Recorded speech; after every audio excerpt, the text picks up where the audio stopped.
மட்டக்களப்பு மாவட்டத்தில் ஒவ்வொரு பருவகால மழை வீழ்ச்சிக்கு பிறகும் டெங்கு நோயாளர்கள் அதிகமாக இனங்காணப்படுவது அதிகரித்து வருகின்ற காரணத்தினால் நாங்கள் ஒவ்வொரு ஆண்டும் டெங்கு பரவலை கட்டுப்படுத்தும் நோக்கில் எங்களுடைய மட்டக்களப்பு பிராந்திய சுகாதார பணிமனை மற்றும் மாநகர சபை வீதி அபிவிருத்தி அதிகார சபை ஆகியவற்றோடு இணைந்து நுழம்புகள் பெறுகின்ற இடங்களை இனங்கண்டு அதை அப்புறப்படுத்துகின்ற வேலை திட்டங்களை முன்கொண்டு செல்கின்றோம்.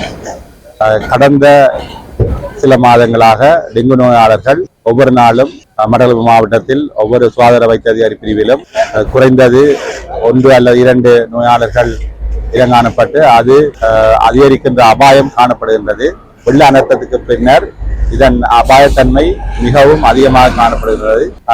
வெள்ள நீர் தேங்கி அதே போன்று மழை வீழ்ச்சிகளுக்கு பிறகு மழை நீர் தேங்கி அதன் மூலமாக டெங்கு நோய் பரவுகின்ற அபாயத்தை குறைக்கின்ற மூலமாக இன்றைய நாளில் நாங்கள் மட்டக்களப்பு மாநகர சபை வீதி அபிவிருத்தி அதிகார சபை எங்களுடைய மட்டக்களப்பு பிராந்திய சுகாதார பணிமனை உத்தியோகத்தர்கள் அனைவரும் சேர்ந்து இந்த வடிகால்களை சுத்தப்படுத்துகின்ற பணியை தொடங்கி இருக்கின்றோம்.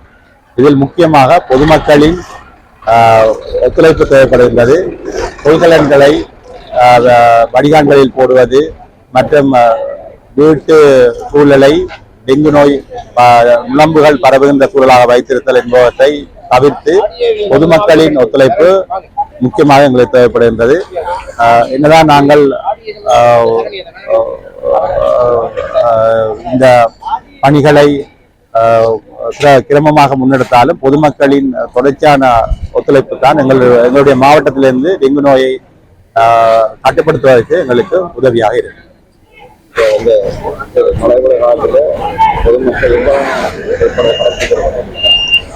பொதுமக்கள் ஒவ்வொரு நாளும் தங்களுடைய வீட்டு சூழலை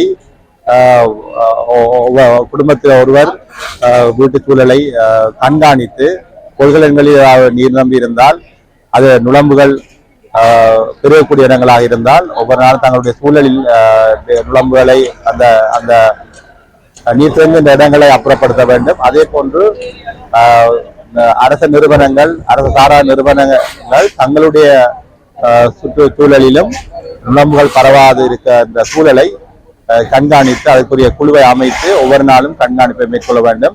இது முக்கியமாக இந்த வெள்ள அனர்த்தத்தின் பின்னரும் இந்த பருவமழை வீழ்ச்சி காலத்தின் பொழுதும் முக்கியமாக நாங்கள் கடைபிடிக்க வேண்டிய ஒரு விடயம். இதன் மூலமாக நாங்கள் அதே போன்று முறையான மருத்துவ ஆலோசனைகளை பெற்று காய்ச்சல் வருகின்ற பொழுது அதற்குரிய மருந்துகளை உட்கொள்ள வேண்டும். அதற்கு முறையான ஆலோசனைகளை பெற்று சரியான நேரத்தில் சிகிச்சைகளை பெற்றுக்கொள்ள வேண்டும்.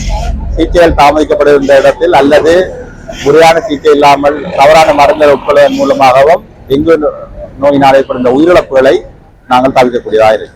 அண்மையில் ஏற்பட்ட வெள்ளத்தின் காரணமாக மட்டக்களப்பு நகரில் உள்ள பிரதான வடிகான்கள் எல்லாம் நிரம்பி அந்த வடிகான்கள் உள்ள நீர்கள் எல்லாம் நீர்நிலைக்கு செல்வது சிரமமாக இருப்பதாக பொதுமக்களிடமிருந்து முறைப்பாடுகள் மாநகர சபைக்கு தொடர்ந்து கிடைத்த வண்ணம் இருந்தது. இதை நாங்கள் கருத்தில் கொண்டு எங்களது மாநகர சபை ஊழியர்கள் ஏற்கனவே அதை செய்திருந்தாலும் கூட இது பாரிய அளவில் இந்த நிகழ்ச்சி திட்டத்தை செய்ய வேண்டும் என்கின்ற நோக்கத்தோடு மட்டக்களப்பு கிழக்கு பிராந்திய சுகாதார சேவைகள் பணிமனை மற்றும் மட்டக்களப்பு மாநகர சபை வீதி அபிவிருத்தி அதிகார சபை என்பன இணைந்து அந்த உத்தியோகத்தர்கள் அவர்களது ஊழியர்கள் எல்லோரும் இணைந்து இன்று மட்டக்களப்பு நகரிலே சுமார் 200 ஊழியர்கள் உத்தியோகத்தர்கள் உள்ளிட்ட குழாம் 5 குழுக்களாக பிரிக்கப்பட்டு இந்த நகரில் உள்ள பிரதான வடிகான்கள் வீதிகள் எல்லாம் துப்புரவு செய்கின்ற பணிகளில் இன்று நாங்கள் ஈடுபட்டுள்ளோம்.